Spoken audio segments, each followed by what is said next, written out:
Tai yra, jeigu esi labiau technologinis žmogus, tai tarkim technologiniai šiuolaikinių medijų sprendimai, jie kiekvieną dieną darosi vis labiau įvairiapusiški.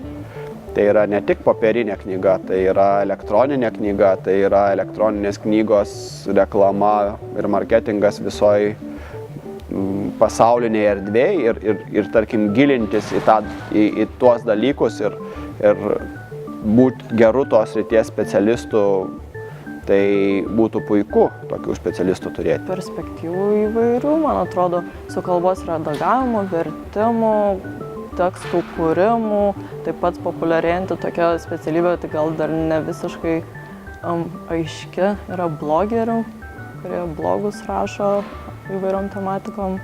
Tai man atrodo, čia galima savo kūrybiškumui leisti pasireikšti. Įvaldys kalbą, įvaldys, reiškia, temų pasirinkimą, rašymą ar, reiškia, edukavimą ar informavimą.